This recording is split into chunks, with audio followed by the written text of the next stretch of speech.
우리 오늘도 말씀 나누기 전에요. 가슴에 손을 얹고 두 눈을 감고 우리 천천히 함께 고백하며 기도합니다. 주님께서 나를 부르십니다. 주님께서 나를 부르사 내게 말씀하십니다.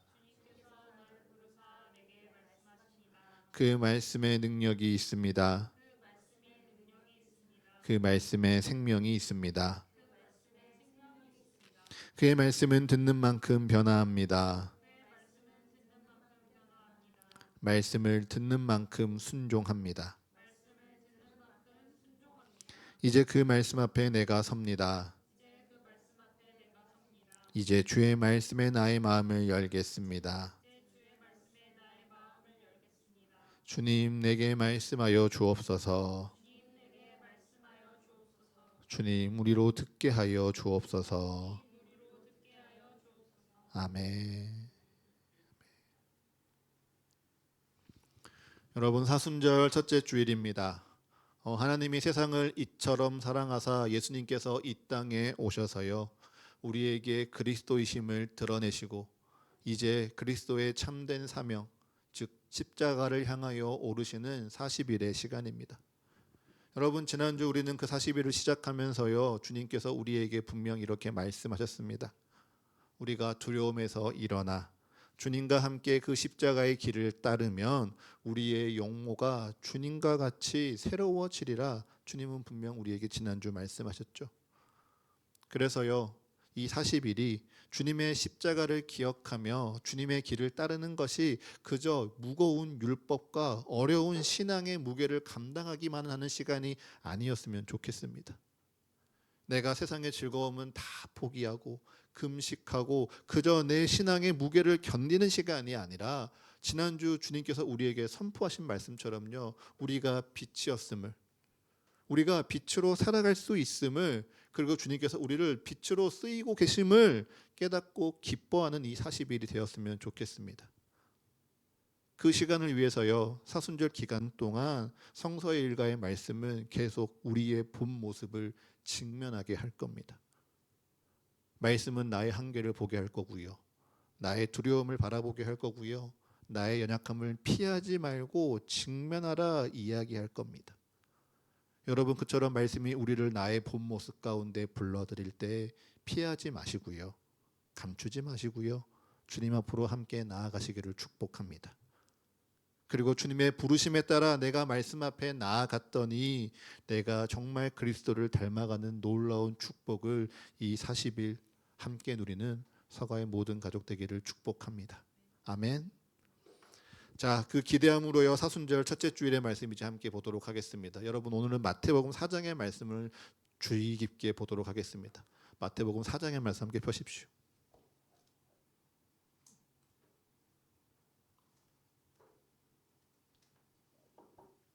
자, 마태복음 4장 1절의 말씀 함께 읽도록 하겠습니다. 1절입니다. 시작.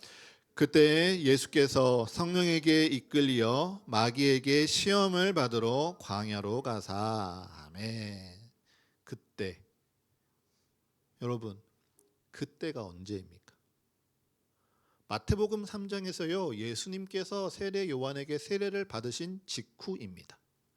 예수님께서 세례 요한에게 세례를 받으시니 하늘이 열리고요. 성령이 비둘기같이 내려와서 이는 내 사랑하는 아들이요 내 기뻐하는 자라는 놀라운 음성이 들린 직후입니다. 예수님께서요. 사람들에게 권위 있고 인기 있는 세례 요한에게 세례를 받으셨고 신기한 기적으로요. 많은 사람들의 주목을 받은 그때입니다. 그때 예수님께서는요. 성령에게 이끌리어 성전으로 예루살렘으로 나아가신 것이 아니라 성령에 이끌리어 광야로 가십니다. 여러분 이 장면을 보면요. 하나님이 역사하는 방식과 세상이 작동하는 방식이 참으로 다르다는 걸 볼 수 있습니다. 사실 세상을 돌아보면요. 주목받았다. 누군가에게 권위를 인정받았다. 기적과 같은 놀라운 일이 그를 통하여 이루어졌다라고 하며 대중의 이목을 집중시켰다면 다음 스텝으로 무엇을 기대하겠습니까? 더 높은 자리로 올라가는 것을 기대합니다. 지금보다 더 중요한 일을 감당하고 더 큰 자리, 더 높은 자리에서 더 대단한 일을 맡는 것을 기대하고요. 그것이 성공하는 길이라고 이야기합니다. 그런데 오늘 말씀은요. 그런 세상의 방식과 정반대로요. 예수님께서 세상 한복판으로 나아가시는 것이 아니라 성령에 이끌리어 광야로 나아가시죠. 심지어 예수님께서 성령에 이끌리셔 간 그 광야에서 무엇 하십니까? 마귀에게 시험을 받고 있습니다. 이 말씀이 우리에게 무엇을 전해줄까요? 여러분, 우리가요 늘 성령에게 이끌리어 살고 있는데요. 그 삶의 자리가 언제는 세상의 한복판일 수도 있고요. 혹은 광야 같은 자리일 수도 있습니다. 그런데 내가 광야의 자리에 있다고, 내가 시험을 받는 것 같다고 여러분 불평하지 마십시오. 성령님이 우리를 광야로 이끌어 우리에게 시험을 받게 하시는 것은요, 절대 우리를 벌하시기 위함이 아닙니다. 하나님이 우리에게 시험을 허락하신 이유는 우리가 죄를 지었고 그 죄의 값을 너희가 이제 받아야 된다, 그 값을 치르는 것도 아닙니다. 물론 사탄은요, 하나님이 허락하시는 이 시험을 통하여 우리를 넘어뜨리려고 할 겁니다. 하지만 하나님께서 우리에게 시험을 허락하시는 이유는요, 이 시험을 통하여 우리의 믿음이 더욱 단단하게 연단되어지기를 원하시기 때문입니다. 그래서 이 시험을 우리가 참으로 이기고 참된 믿음 가운데 온전히 살아가기를, 굳게 서기를 바라시기에 하나님은요 우리에게 시험을 허락하시는 거죠. 그러니 여러분, 혹 내가 지금 광야에 있다고, 혹 내가 시험을 받는 것 같다고 너무 염려하거나 하나님께 쉽게 불평하지 마십시오. 도리어 이 시간 주님께 더욱 기도하시면서요, 주님의 말씀 안에서 주님을 알아가셨으면 좋겠습니다. 자, 다시 말씀에 주목하면서요, 성령님이요 분명 예수님을 광야로 이끌고 가셨습니다. 그리고 성령님이요 40일을 밤낮으로 금식하신 예수님을 도우셨고요, 그 직후에 사탄이 우리 예수님을 시험하고 있죠. 그 세 가지 시험을 요약하면 이렇습니다. 마귀가 이야기하죠. 이 돌들로 떡덩이가 되게 해봐라. 예수님이 대답하십니다. 사람이 떡으로만 사는 것이 아니요 하나님의 입으로부터 나오는 말씀으로 사는 것이라. 그러자 또 마귀가 이야기합니다. 그럼 여기서 뛰어내려 봐라. 주의 사자들이 너의 발을 받들어 다치지 않게 너를 보호하리라. 그러자 예수님은 또 말씀하십니다. 주 너의 하나님을 시험하지 말라. 그리고 끝으로 마귀가 만일 내가 내게 엎드려 경배하면 천하 만국과 이 영광을 다 내게 주리라 이야기하니, 사탄아 물러가라. 주 너의 하나님께 경배하고 주 너의 하나님만 섬기라 하셨느니라. 예수님이 응답하시고 있죠. 오랫동안 자주 읽었으니까요 우리한테 너무 익숙한 대화입니다. 그런데 여러분, 이 대화가요 믿지 않는 자들에게 어떻게 보일까요?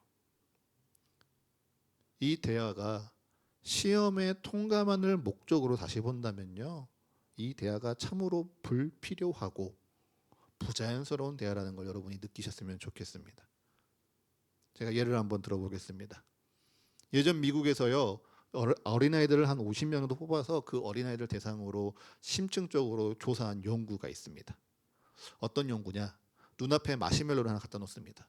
그리고 관찰자가요 이 아이에게 명령합니다. 이 마시멜로 절대 먹으면 안 돼.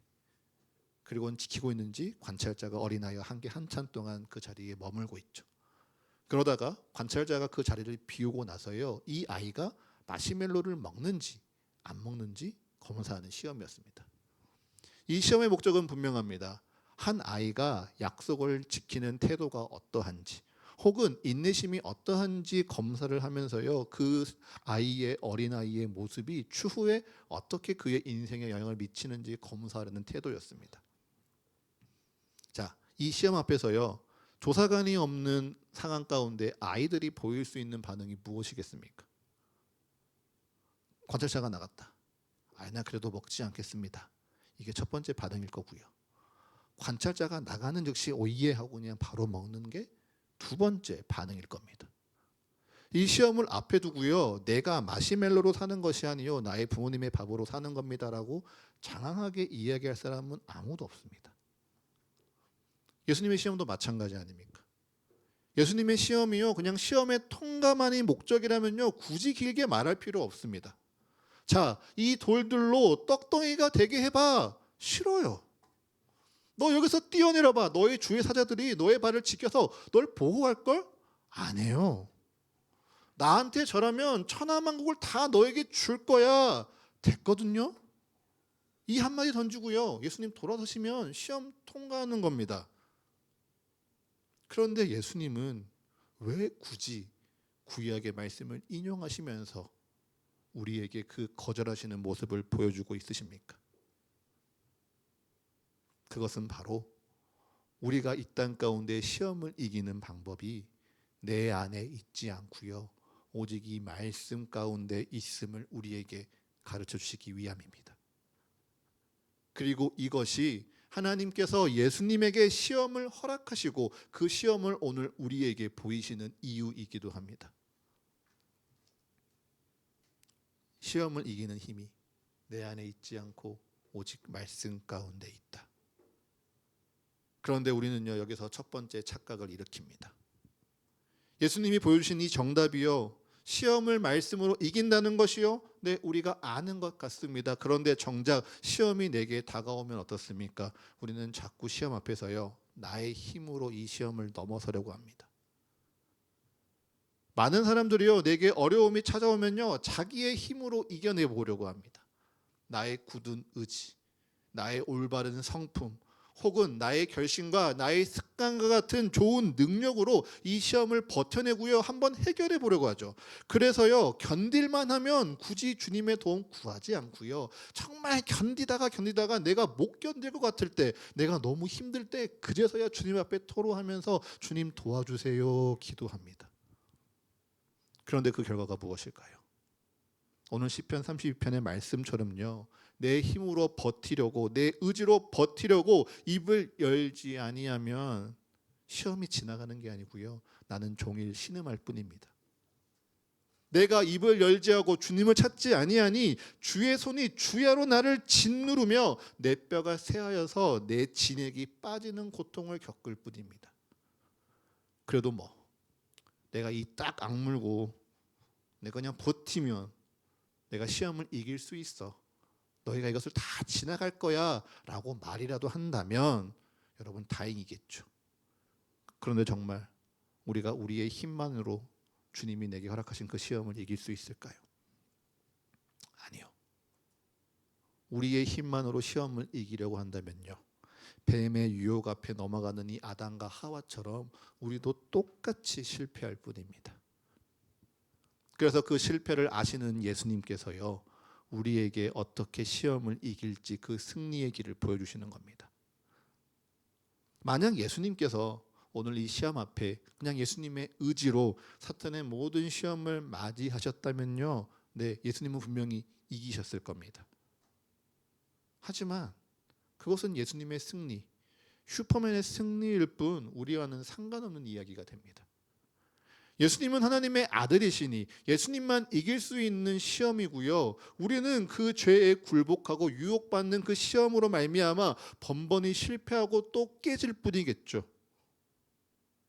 그러나 예수님은요, 그 시험 앞에 자기의 힘을 의지하지 않으셨습니다.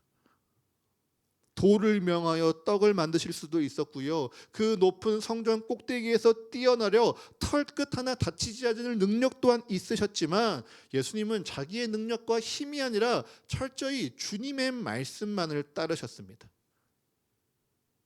주님의 말씀 아래 나의 시험, 나의 모든 것을요 철저히 내려놓으셨죠. 이처럼 예수님은요, 스스로 자신의 모든 권위를 하나님의 말씀 아래 철저하게 맡기셨습니다. 그리고 하나님의 말씀에 나의 삶을 맡기는 것이 너희가 시험을 이기는 유일한 길이라, 너희가 유혹 가운데 참된 생명을 택하는 승리의 길이라 우리에게 보여주시는 것입니다. 그러니 우리에게 매번 찾아오는 시험의 본질은요, 우리가 얼마나 잘 참느냐, 얼마나 빨리 이겨내느냐가 목적이 아닙니다. 이 시험의 본질은 시험을 받고 있는 자가 무엇을 의지하고 있느냐가 드러나는 겁니다. 무엇을 의지하여 이 시험을 이겨내려 하느냐라고 주님이 묻는 거죠. 여러분, 우리의 마음을 한번 돌아보십시오. 나는 시험을 무엇으로 이기려 하십니까? 나의 능력입니까? 아니면 진짜 믿음입니까? 나의 넉넉한 재정과 나의 인간관계와 아니면 나의 타고난 성품이나 성격으로 이 시험을 버텨내려고 하십니까? 아니면 주님의 말씀으로 이겨내려고 하십니까? 기억하셨으면 좋겠습니다. 나의 힘을 의지하고요, 내가 입을 열어 주의 말씀을 찾지 아니하고 주님을 고백하지 않으면요, 시험 앞에서 나는 종일 신음하며 뼈가 새하여질 뿐입니다. 내가 주의 말씀을 찾지 않으면요, 주의 손이 나를 누르오니 내 진액이 빠져 여름 가뭄과 같이 새하여질 뿐입니다. 그러나 예수님처럼 시험 앞에 말씀 앞으로 나아가는 자들은요, 주께서 넉넉히 그 시험을 견디게 하시고요, 또한 이 시험을 이기는 놀라운 은혜를 부어주실 줄 믿습니다. 여러분, 이것이 오늘 우리가 기억할 첫 번째 말씀입니다. 여러분, 정말 믿으십시오. 시험 가운데 말씀을 의지하는 자들에게요, 그 시험을 능히 이길 축복을 주님이 우리에게 이미 예비하셨습니다. 이 은혜가 우리에게 있어서요, 사탄은 계속해서 교묘하게 우리를 유혹하려고 할 겁니다. 우리의 정체성을 뒤흔들고요, 십자가 없는 지름길이 너한테 있어, 굳이 힘들지 않아도 돼, 치명적인 두 번째 유혹을 우리에게 던지려고 하죠. 자, 다시 한번 말씀 볼까요? 사탄이 우리를 어떻게 유혹하는지 한번 찾아봅시다. 자, 마태복음 4장 3절과 6절의 말씀 한번 보십시오. 첫 번째 시험이고요, 두 번째 시험의 말씀입니다. 그런데 분명 다른 시험 가운데 공통된 표현 혹은 문장 하나가 눈에 보일 겁니다. 3절과 6절 찾으셨습니까? 자, 찾으신 분 한번 읽어주시겠어요? 무엇이라고 지금 공통된 표현이 있습니까? 맞습니다. 내가 만일 하나님의 아들이거든, 내가 만일 하나님의 아들이거든 이거 해봐. 사탄이 시험합니다. 여러분, 4장 1절이요, 그때의 말씀이 시작되셨죠. 그때가 언제입니까?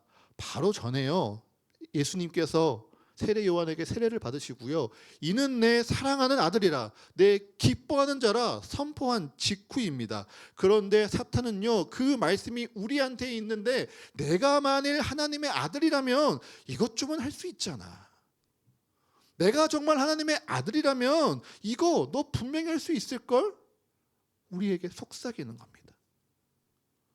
그처럼요, 사탄은 계속 우리에게 우리의 마음을 교묘하게 비틀려고 할 거예요. 내가 만일 하나님의 자녀야? 그럼 하나님은 널 이렇게 힘들게 내버리지 않으실 텐데, 내가 정말 하나님의 자녀라면 하나님은 널 이렇게 어렵고 힘들게 외롭게 두지 않으실 거야. 무조건적인 하나님의 사랑의 그 선포 앞에서요, 사탄은 끊임없이 우리에게 조건을 갖다 붙이면서 하나님의 사랑을 의심케 할 겁니다.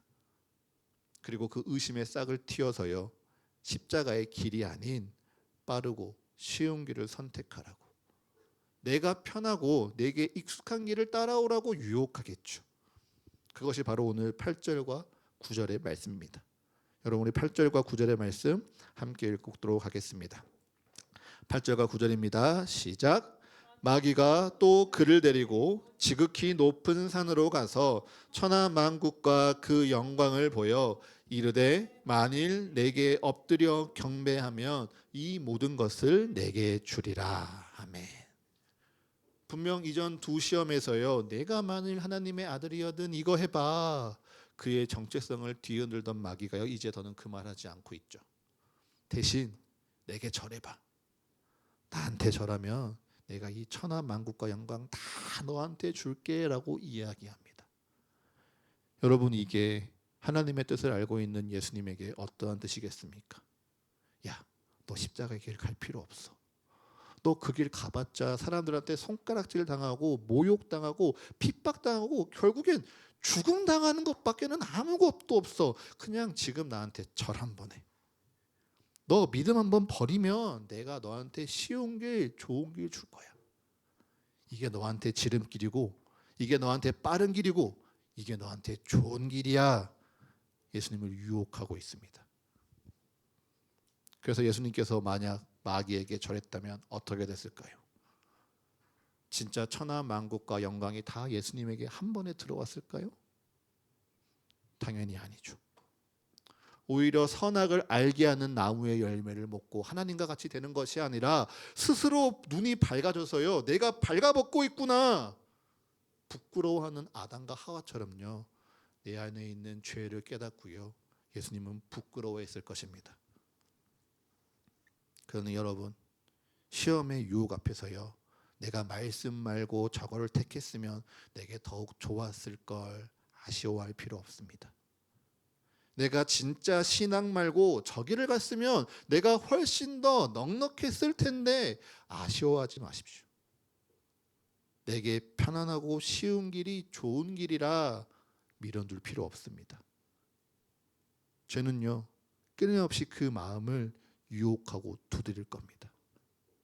그래서 내게 쉬운 길이 있고 더 나은 길이 있다고 속삭이면서요, 교묘하게 하나님과 말씀을 나를 멀리하고요, 하나님의 말씀을 향한 오해를 내 안에 심으려고 합니다. 그래서 우리는 내가 정말 죄의 유혹을 받고 있는지 점검하는 방법을요, 잘 알고 있어야 됩니다. 그리고 오늘 창세기는요, 그 말씀을 어떻게 우리가 점검할지 두 가지 이정표를 우리에게 알려줍니다. 자, 제가 말씀드린 걸 잘 기억해 보십시오. 여러분, 만약 내가 하나님에 대한 감사보다 그저 하나님은 엄한 분이야 라는 불평이 많아지고 있다, 그러면 나는 언제부터 지금 죄의 유혹을 받고 있는 것은 아닌지 한번 돌아보셔야 됩니다. 창세기 3장에서 분명히 이야기했죠. 하나님은요, 그냥 먹지 말라 말씀하셨습니다. 그런데 하와는요, 먹지도 말고 만지지도 말고 보지도 말라고 하나님의 말씀을 덧붙입니다. 하나님은 그냥 먹지 말라 하셨는데요, 하나님은 나한테 이것도 허락하지 않았어. 하나님은 저것도 하지 말래. 하나님은 나한테 아무것도 허락하지 않는 분이야. 다 통제하고 나를 얽매이기만 해. 그래서 하나님은 편안한 사랑이 아니라 내게 너무 무거운 율법같이 느껴져. 내 마음이 혹시 그렇다면요, 죄가 나를 지금 쥐고 흔들려는 중일지도 모릅니다. 그리고 두 번째, 그러고도 내가 죄에 흔들려서 타협하고도 이 정도쯤이야 라고 여긴다면요, 여러분, 죄가 내 앞에 입을 벌리고 있는 것은 아닌지 점검하셔야 됩니다. 창세기에서요, 하나님은 분명 선악을 알게 하는 나무의 열매를 먹으면 필히 내가 죽는다 하였습니다. 그런데 하와는 무엇이라고 대답합니까? 죽을까 하노라고 대답합니다. 죽을 수도 있고 안 죽을 수도 있다? 아니요. 하나님의 말씀을 어기면요, 죽음뿐입니다. 그런데 죄의 유혹을 받고 죄에 타협하는 자들은요, 자꾸 나의 죄의 결과를 가볍게 여기려고 합니다. 이것 하나쯤 안 하면 어때? 이것 하나쯤 내게 편한 대로 하면 어때? 하나님의 말씀이 아니고요, 나를 중심에 두고요, 내 뜻대로 하나님의 말씀을 재단하려고 하죠. 그럴 때요, 죄는요, 우리 앞에 입을 벌리고 나를 삼키려 하고 있는 겁니다. 여러분, 주의하셔야 됩니다. 죄는 결코 단번에 우리를 넘어뜨리지 않습니다. 뱀이 하와를 유혹하는 것처럼요, 하나하나 내 생각을 비틀어갑니다. 내 믿음 가운데요, 하나하나 타협하게 만들고요, 내 편한 대로, 내가 익숙한 대로 내 삶을 바꾸어 갑니다. 그러면서요, 내게 바로 서라 말씀하신 하나님의 말씀을 의심하게 하고요, 불편하게 하고요, 미워하게 하며 우리를 넘어뜨리려 하죠. 그러할 때 우리가 이를 승리하는 방법이 무엇이라고요? 나의 의지입니까? 나의 굳은 결심입니까? 아니면 지난 30년간 내가 지켰던 나의 신앙의 습관이 이깁니까? 다 아닙니다. 오직 말씀으로만 우리는 승리할 수 있습니다. 다른 과실은 다 먹되 이것은 먹지 말라 명하신 말씀을 기억하고요. 사람이 떡으로만 사는 것이 아니요 하나님의 입으로부터 나오는 말씀으로 사는 것이라 선포하신 그 말씀이 내게 주신 말씀이라 고백하며 나의 입을 열어 주의 말씀을 고백하는 것만이 여러분 내게 찾아오는 그 시험과 유혹 앞에 유일하게 승리하며 살아가는 길입니다. 그처럼 시험 앞에서요 하나님의 말씀을 찾는 자들을 시편 32편은 경건한 자라 부르고 있습니다. 하나님은요 도덕적으로 완벽한 사람, 실수가 없는 사람, 흠결이 없는 사람, 부끄러움이 없는 사람만을 경건하다 말하지 않습니다. 하나님은 이미 우리의 연약함을 다 알고 계십니다. 죄 앞에 날마다 쓰러지기도 하고 작은 유혹과 돌풀이라도 내 감정이 격해져서 그 앞에 쓰러지고 상처받고 또한 화내는 우리의 연약함, 부족함 이미 다 알고 계십니다. 그러나 그러한 어려움과 시험 앞에서요 입을 열어 주께 자복하며 주의 말씀 앞에 서는 이들을 향하여 주님은 너희는 경건한 자라 시편 32편은 고백합니다. 그리고 그러한 경건한 자들은 주를 만날 기회를 얻어 주의 보호하시는 은혜가 그에게 넘치리라 축복하고 계십니다. 여러분 이 말씀이요 오늘 우리에게 위로입니다. 주님은 시험 앞에서 너 절대 넘어지면 안 된다. 너 절대 실패하거나 그 죄 앞에 쓰러지고 지면 안 돼. 그러면 난 널 버릴 거야 말씀하지 않으세요. 넘어질 수 있죠. 쓰러질 수 있습니다. 타협할 수 있습니다. 하지만 그 모습 가운데 주의 말씀이 나의 모습을, 나의 부끄러움을 다시금 바라보게 했다면 나의 입을 열어 주께 자복하고 주의 말씀 앞에 회개하여 돌아오는 자들을요 너희는 경건한 자라 너희에게 주의 은혜가 흘러 넘치리라 약속하십니다. 이를 믿으며 주님의 말씀 앞에 서는 우리에게요 주님의 보호하시는 은혜가 날마다 충만히 넘치기를 간절히 축복합니다. 자 이제 말씀을 정리해 보겠습니다. 여러분 예수님의 시험은 하나님이 예수님을 버리셔서 받는 고난이 절대 아닙니다. 혹 예수님이 우리에게 얼마나 뛰어난 능력이 있는지 자랑하려고 받으시는 것도 아닙니다. 예수님은 이 시험을 통하여서요 이번 40일 아니 평생에 우리가 어떻게 시험을 마주하며 살아가야 할지 그 해답을 보여주셨습니다. 시험 앞에서요 나의 힘 자랑할 거 없습니다. 시험 앞에서요 나의 고든 성품과 나의 능력을 내세울 것도 아닙니다. 시험 앞에서 우리가 붙들어야 될 것이 무엇입니까? 오직 말씀뿐입니다. 오직 말씀이 내게 찾아오는 이 시험을 이기는 생명의 길이라 주님은 말씀하십니다. 문제는 우리가 그 길 다 아는데요 그 길을 다 가지 않는다는 것에 있는 것뿐입니다. 머리로는요 말씀 좋다는 거 다 알고 있죠. 그런데 정말 말씀을 읽고 말씀을 듣고 말씀대로 사는 사람이 적다는 것 그게 우리에게 참 어려웁니다. 그렇다면 우리는 매번 이 유혹 앞에 흔들리고 말씀대로 살지 못해서 실패하는 인생으로 이 땅의 삶을 마무리해야 되는 것이냐? 그것이 우리의 당연한 삶입니까? 아니죠. 여기서부터요 로마서 5장이 선언하는 복음의 위대한 반전이 시작됩니다. 여러분 로마서 5장을 보면요 예수님이 광야에서 쟁취하신 그 거룩한 승리가 오늘 우리에게 은혜와 의의 선물로 주어질 것을 선포하고 있습니다. 로마서 5장 17절의 말씀을 보면요 은혜와 의의 선물을 넘치게 받는 자들은 한 분 예수 그리스도를 통하여 생명 안에서 왕노릇 하리로다 성경은 약속하고 있죠. 여기서 은혜와 의의 선물이요 바로 예수님의 승리입니다. 말씀으로 시험을 이기시고 사망 권세를 정복하신 예수 그리스도의 생명의 구원이요 바로 이 은혜와 의의 선물이죠. 이 은혜와 의의 선물을 누가 넘치게 받고 있습니다. 여기서요 넘치게 받는다고 하니까 자칫 여러분의 오해 또 마귀가 여러분의 마음을 건드려서요 넘치게 받는 사람이 있고 넘치게 받지 못하는 사람이 있구나. 성경은 이야기하지 않는데 우리가 알지 못하는 자격과 조건을 또 우리에게 강요하는 것은 아닐까? 오해하지 마십시오. 넘치게 받다의 원어 람바노를 보면요 손을 뻗는다는 뜻입니다. 손을 뻗어서요 꽉 움켜쥔다는 뜻입니다. 결국 무엇입니까? 내가 연약하고 내가 부족해도요 시편 30편 말씀처럼 내가 입을 열어 주의 말씀을 고백하면요 내게 은혜와 의의 선물이 차고 넘치도록 흘러 들어온다는 겁니다. 내가 유혹 앞에 실패할 수도 있고 죄 앞에 넘어질 수도 있지만 다시금 손을 뻗어 주님을 꽉 붙잡으면요 은혜와 의의 선물이요 내게로 흘러 차고 넘치도록 내려온다는 겁니다. 예전 어떤 가수가요 힙합 경연 대회에서 이런 가사로 우승한 적이 있죠. 축복은 내가 벌린 입만큼 들어오는 거니까. 여러분 이 가사처럼요 하나님의 승리와 은혜는요 내가 입을 벌리고 하나님을 바라보는 것만큼 내게 채워지는 겁니다.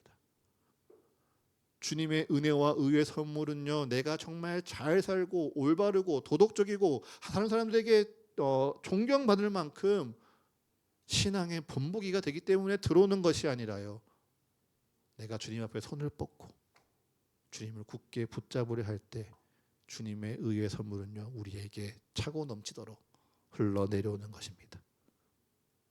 그러니 이 사순절 나의 행동과 나의 힘과 나의 능력을 의지하는 시간이 되지 않기를 축복합니다. 나는 넘어질 수 있고요.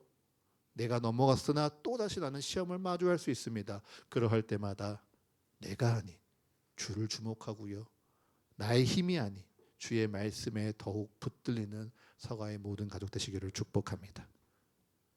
그렇게 나의 힘을 내려놓고 주의 말씀 앞으로 나아가니 내게 은혜를 넘치게 부으시는 주의 사랑 가운데 주님을 점점 더 닮아가는 우리의 이 사순절 첫째 주일 되시기를 간절히 축복합니다.